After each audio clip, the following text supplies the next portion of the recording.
amazing Australians and the story of their lives. You're tuned to Lots to Chat About with Rosemary Peterswald. Hello, listeners. Once again, I'm so happy to be with you. And my guest today is Mary Dickinson. Mary is what we call an influencer, and so much more, including an artist. She was also voted the second best-dressed woman in Brisbane and has been very well known on the social scene for many years.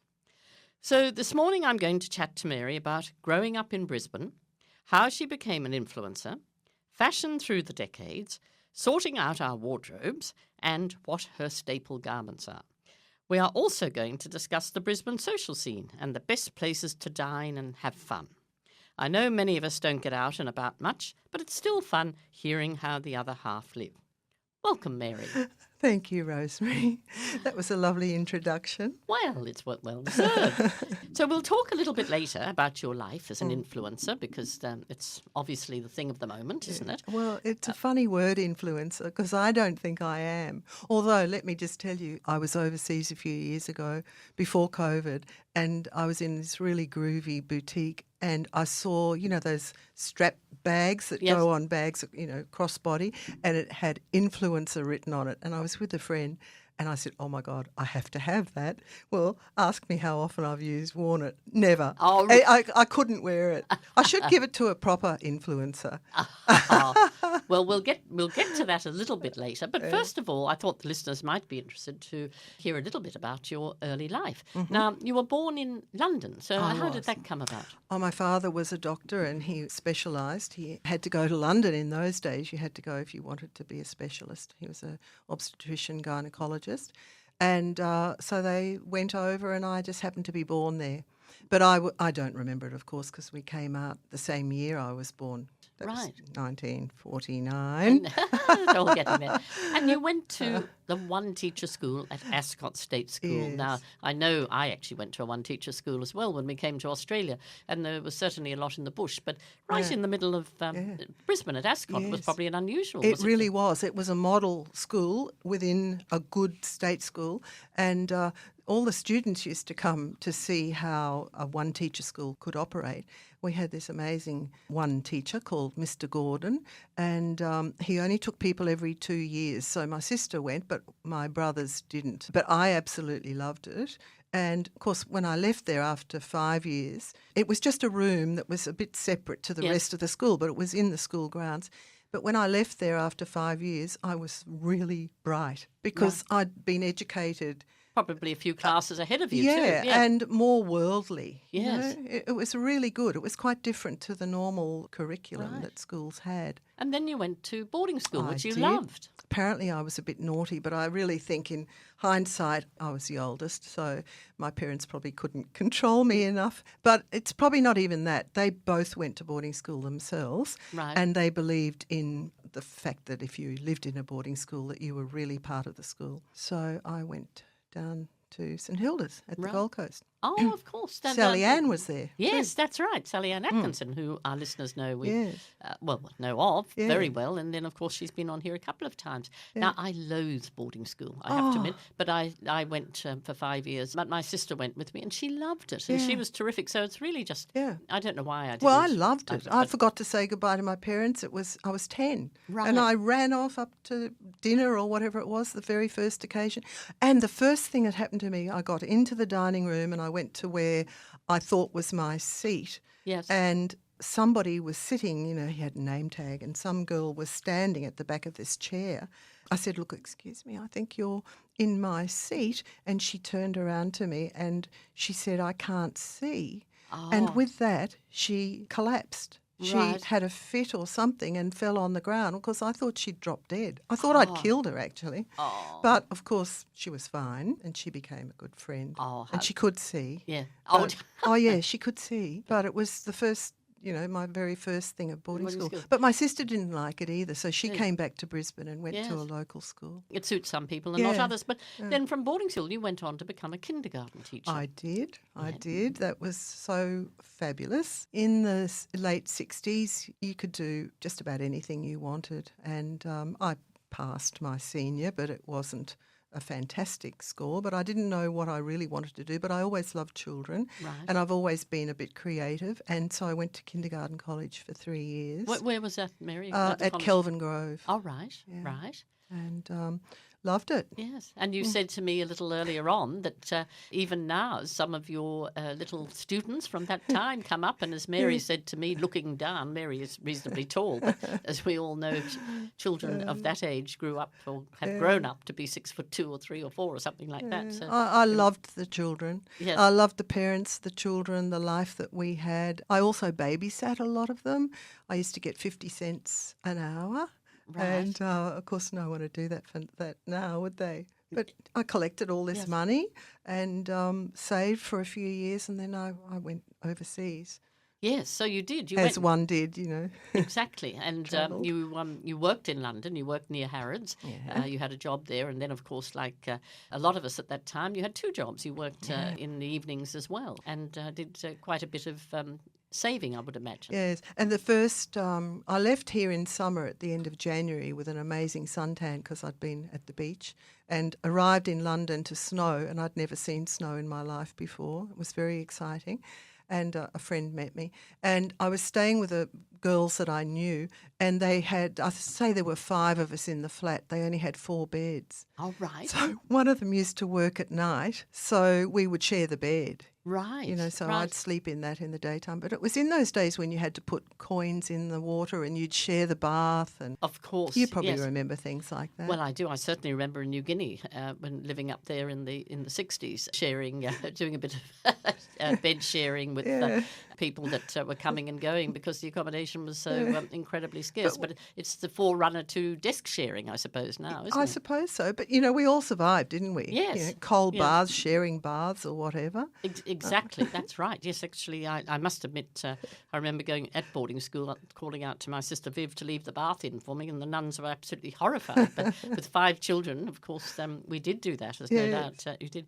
Yes. But Mary, now, sewing has always been a passion of Yes. yours, and you said to me that your grandmother taught you how to sew. Yeah. So that must have brought or give you lovely memories thinking of her because you Yes. still make so many of your own clothes. do. And I might add, listeners, Mary does the most wonderful job making her own clothes and putting outfits and whatever together, hence winning the second best dressed woman in Brisbane. But we'll get on to our wardrobes a little bit later. So tell me about your grandmother. Well, she was my father's mother and she lived just nearby, and she taught me how to make a gathered skirt. It was a sort of a sky blue with white spots. And one of my hashtags on Instagram is I love spots. I've always loved spots. And it was a gathered skirt. And I've always remembered that. And my mother could sew as well. And I didn't buy a garment until maybe the 80s. All right. I used to make everything. Including your wedding dress. Not the first one, sorry. I have been married twice. The first wedding dress I actually had made. Yes.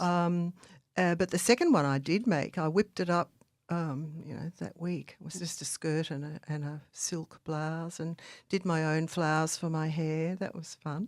Got married in the garden at home. Oh, how lovely. Sadly, as you said, your first husband passed away. Yes. But you've been married to Trevor now for many, many years. Yeah, we got married in 1985. And for quite a while, you ran a garden centre and did a lot of travelling, which you absolutely love. Yes. So that would have been an interesting time as Look, well. it was. I guess you could say I'm creative in a way. Well, I love to create. In fact, Trevor says I'm still a kindergarten teacher in a lot of ways. So we built this garden centre, and I was able to buy and, do some of the visual merchandising, and he was the businessman. So the combination of the two of us was quite good. I'd see something and I'd say, oh, I love that, or let's buy a dozen, and he'd come up behind me and say, how many did you order? I said, 12. Yes. And he'd say, I'll have 12 cartons, thank you. All right. Because the centre was quite big and we needed a lot of stock, and we needed extra stock, of course, too. As we sold things, we needed to have backup. Well, it's a matter of keeping on top of it, isn't it? So where was the garden centre? It was called Garden Way, Yes. and it was the address was actually Darra. Right. It was a 7-day-a-week business. Yes. Oh, we absolutely loved it. We still talk about it. Oh, how it was, lovely. It was such a. It was a fairly daring thing to do. Yes. In the late 80s, we bought the land and built the building and right. opened with no spare money or anything like that. And it was a huge building. We'd bring furniture from home with a sign, not for sale. Yes. And I distinctly remember one day Trevor came to me and he said, "You've got $200 to spend, not on myself, obviously, for the shop. So you can go and buy stuff." So we had started to, make a little bit of a profit here and there. So it just slowly grew, and we had a restaurant, an a la carte restaurant. Oh, really? Yes. Oh, yeah. And Sold you would have lots of met things. fascinating people. Oh, And, we and did. Friends probably that you've still got, because Yes. there's nothing lovelier, is there, than coming into a garden centre and No. meandering around and It chatting. was lovely. I think the whole atmosphere was pretty good. We'd work all week just to get ready for the weekend, which was obviously the busiest time. It was a great life. It sounds as though so it was.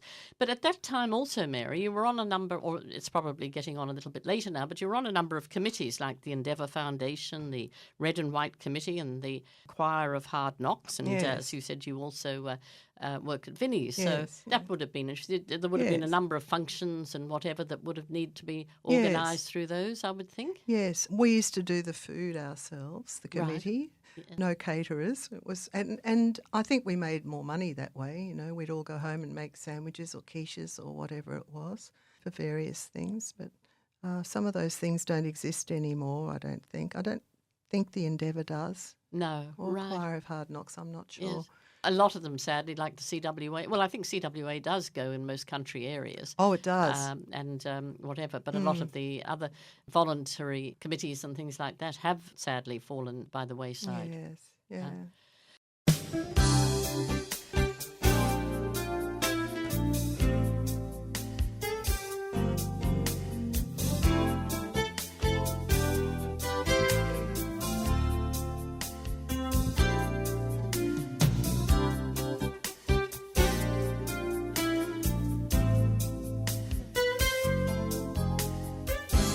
I'm Rosemary Peterswald, and you are listening to Lots to Chat About. My guest today is Brisbane influencer and, as we'll discover, so much more, well-known identity Mary Dickinson. So, Mary, now tell me, how did you become an influencer? There's that word again. I know, but there's nothing else I can say. I is there? know. Because I don't know what have- else you You've say. got lots of followers, and I you do. Yes. Well, I've got, 6,000 or something like that. The thing is, to me, I got off Facebook because I got hacked. So I thought, well, I'll just stick to Instagram. Yes.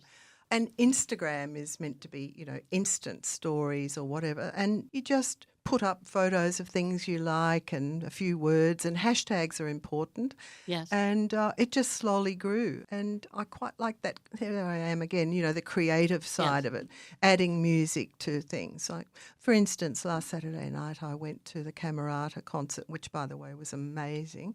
It was a Beethoven piano. Right. And so you can add music when you promote that. Yes. And this is on stories on Instagram. Yes. Well, we're just chatting earlier on too, and I'd like to involve Paul perhaps in here too, is that how important it is to have music with some of the posts, etc., that you've put on, because Paul, I'm sure you probably agree with me here, one of the biggest barriers is the assumption that sort of sight-impaired people just won't be interested in visual media. But through the use of screen readers and internet accessibility options, the visually impaired are able to use many of the same social media sites that the sighted enjoy, not just to keep in touch with friends and family, but also to create awareness. So I would imagine that some of our sight-impaired listeners might be able to follow Mary on the internet. But Paul, am I right in saying that it could be of interest? You are correct, Rosemary. The main thing with anything with Instagram is to tag or label your photographs or pictures, so that if you've got a picture of a waterfall or something, there's a description that goes with it, so that the screen readers can pick it up. Right. If you can't do that, then you can put down underneath it, this is a picture of a waterfall, was taken at blah, blah, blah, just so that anyone with a screen reader can read that, although I'm not sure how it's done on Instagram. I know in websites and Facebooks there is ways Right. of tagging the picture. Oh, right. so that it comes up with the description, but I don't know how that's done in Instagram. Probably possible. Yes, and well, Paul, I might tell our listeners, of course, is our producer here who is visually impaired. And Paul was my guest last week where we chatted about what it was like living in a world of not being able to see. And that is of great interest because Paul also, as we were saying earlier on, music, I think, is, and Mary and I were saying that music is also very important to perhaps put with your posts. It certainly is. I don't do much Instagram, so I'm not real sure how it all works, but it would certainly add to the post. And it's anything that you can add that creates clarity is good. Yes, the tags, the hashtags and the @ are important. Thank you, Paul. We'll come back to you a bit later. Mary, you must get invited to lots of exciting and interesting functions, do you, here in Brisbane? I do. I don't really know how to say no. Oh, no, I have started to be a little bit more selective, but everything I get asked to is wonderful. Right. You know, it might be, well, last year I was invited to have a facial at a spa. I mean, how beautiful is that? How could you not do that? And, you know, a glass of champagne afterwards and take a friend. So I took a friend who needed a bit of care and love. And so as a response, being on social media, you obviously have to write it up and use the hashtags. Right, And, right. Yeah. Which is terrific. And Yes. I follow Mary on Instagram, and I'm always fascinated by the most wonderful outfits she comes out in, and also fantastic headgear and whatever.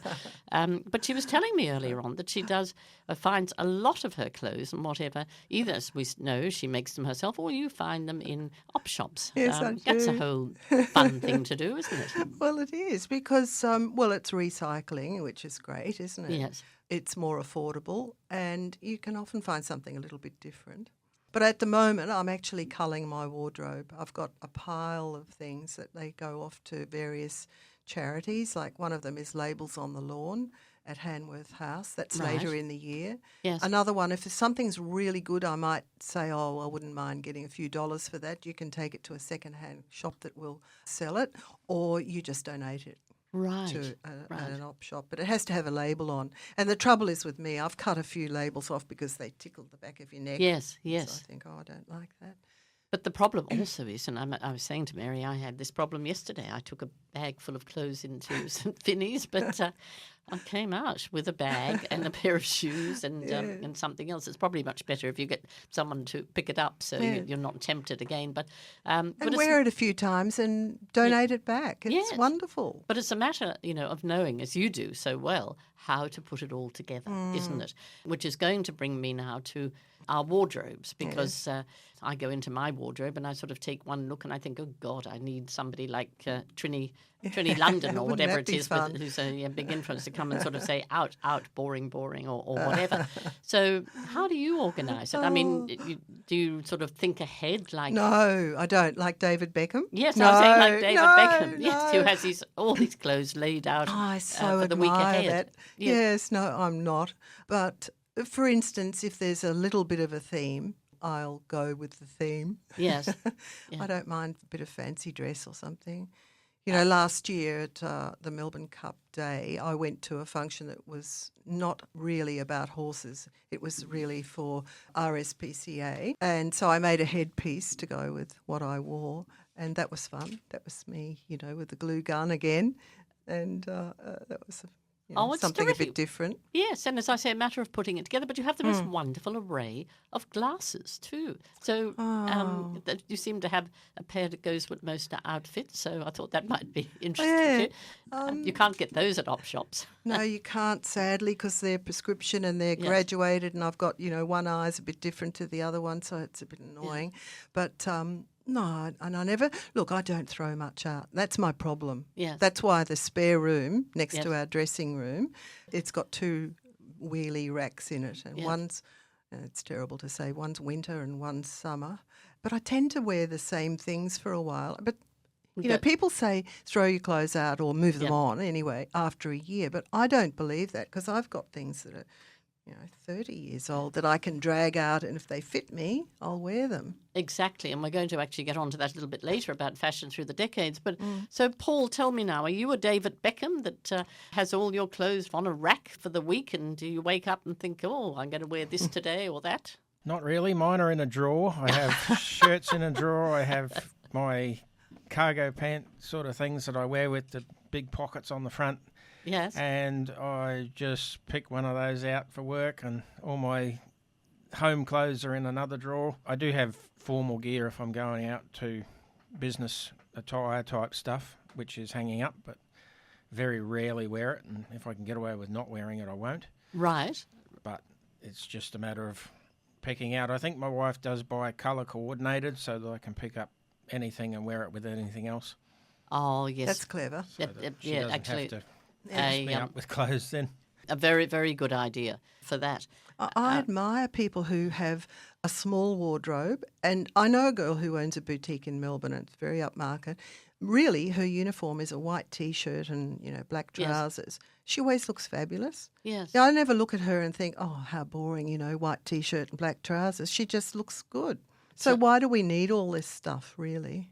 Well, and particularly today when there's so much landfill, I should say, of unwanted clothes, and it certainly does make you think. I remember I ran a dress shop in Hobart for a while after our real estate business, and there was a wonderful designer in New Zealand who was very, very attractive and beautifully dressed, but she was always dressed in black. Yeah. And I said to her, but you always do one? She said, yes, I always just change the colour of my hair. I wear black but change the colour of my hair every now and then. Bright lipstick, and maybe if glasses make a difference. And the old thing, a scarf. Exactly, that's right. If you can wear the same outfit. We used to travel overseas to do, buying trips for our business. We would go with hand luggage only, and it was when you could take scissors, right? So we could take anything with us, really. What help was that? Beg your pardon? What help with the scissors? Oh, nail scissors. Oh, I thought you would cut the dress up into various fashion or something. Actually, Trevor got pulled up once. He had some duct tape. Yes. And what it was to tie up the suitcase, to make sure that no one got into your suitcase. He'd put duct tape around it, but they confiscated his duct tape because I think they thought he was going to do something terrible with it. Probably tie up the pilot or something. But we actually travelled with hand luggage only. And if we went somewhere and we were buying for the business, we could probably put something in the container, or we would go to a very inexpensive shop and get a suitcase and fill it up and bring home goodies. It's amazing how you can do, can't you? And we certainly, in this day and age, and I'm guilty as well, no doubt, that we have clothes that sit in the wardrobe that we don't wear, or you walk into a shop and you think, oh, I need that, and you don't probably really need it at all. Stop press. I'm not buying one garment. I'm saying it on radio. I'm not buying one garment this year. Well, I've said it. Hello, all my friends out there. Yeah, but she can make them. She hasn't said she's not going to make any garments. Or change something, maybe. Or change something. I've got a lot of material. I've still got material from Gardens that I love that, I haven't sewn. Yes. But, Actually, Mary showed me the photo. I just have to diverse a little bit of the most wonderful kimono that you found.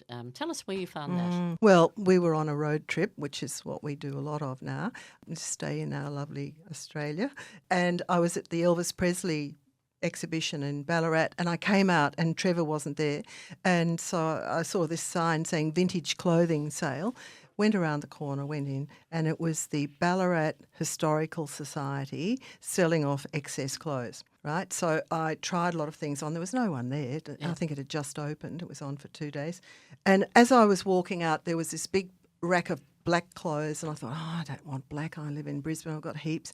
Saw this one thing, picked it up, and it was this long kimono completely embroidered with gold thread, and it had one arm missing. And I thought, well, I can sew. I'll make an arm. So I went to the counter and said, I'll buy this, thank you. And it was so inexpensive.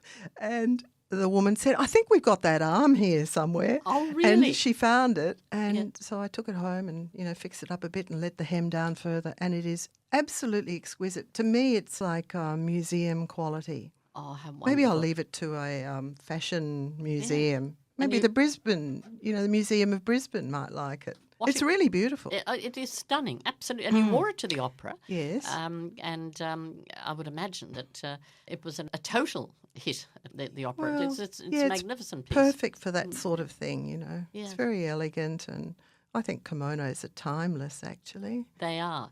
Talking of timeless, a lot of the fashion comes back, doesn't it? I mean, I look at my granddaughter now, who's 5'10" and 20. No, 5'10" inches, and she's 20 years old. But she comes out now in some of the clothes that looks exactly like I used to wear back in the 1960s. And the mini skirt, of course, is back, and the maxi skirt, and whatever. But as you were saying before, what do you think is the most exciting decade of clothes? And, from the 1930s on, I mean, the glamour then, wasn't it? Well, it was. Fortunately, I was left a couple of things from my mother and grandmother that were what I'm talking about. I had a kimono. My other grandmother was very small, and she had this kimono, which I actually had restored, and it's superb. I do wear that occasionally, and it hangs on a wall in the dressing room that no one can see.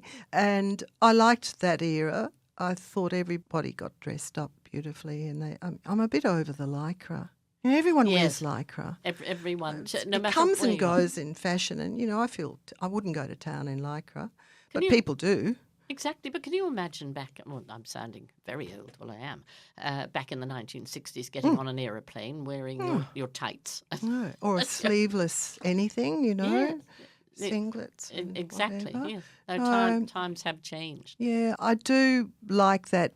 Well, it's probably not practical in a way, but my mother, for instance, who would be about 104 or something now, a bit older, she always wore gloves to town. Yes. And she said they kept her hands clean. If she wanted to scratch her nose or something, she could take a glove off and put it back on. Well, I noticed they're actually making back in a fashion. little bit of fashion, the long gloves. And they're aren't beautiful, aren't they? Yes, absolutely. Yeah. But Mary, now you also paint.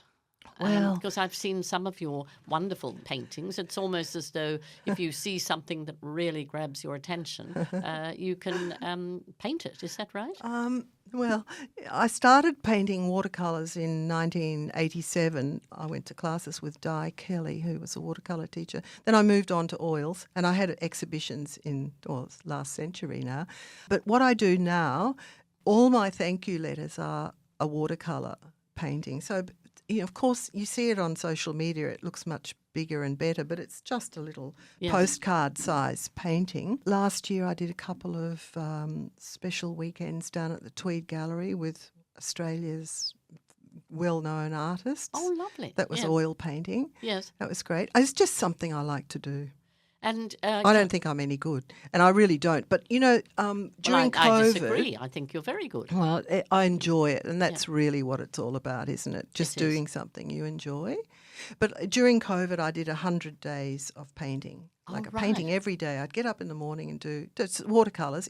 I've got books and books of them. Oh, how lovely. Sketchbooks, When I die, my son will toss them out. No, somebody will pick them up in 100 years and think, oh, gosh, I wish I knew this woman back then. But do you, actually, we are running out of time, but just quickly, you travel, as you say, quite a lot now around country towns in Australia and whatever. Yeah. Do you sketch or paint some of the lovely old hotels and buildings we see? Exactly that. I just depends on, we're going away soon. I might take another little notebook because that's easy with watercolours. So first thing you do when you get to the motel or wherever you're staying, just do a little sketch of something that I've seen that day, or the view, where we're staying, or a flower. I mean, anything. So much more interesting than just a diary, isn't it? Well, it's just fun. Yes. Well, and write some words. Exactly. Yes. We are sadly running out of time. In fact, quickly? we've sadly run out of time. So, could I do another half hour? We certainly can. I'm sure our listeners would love you to come back. But Mary Dickinson, social media and well-known Brisbane identity artist, and so much more. Thank you so much for being on our show, and I'm sure the listeners would love to have you back. And thank you, Paul, for being part of our discussion today too. Thank you. Thank you, Rosemary. I enjoyed it very much, actually. Great friends and great chats. That was another Lots to Chat About with Rosemary Peterswald. Stay tuned next week for another amazing chat.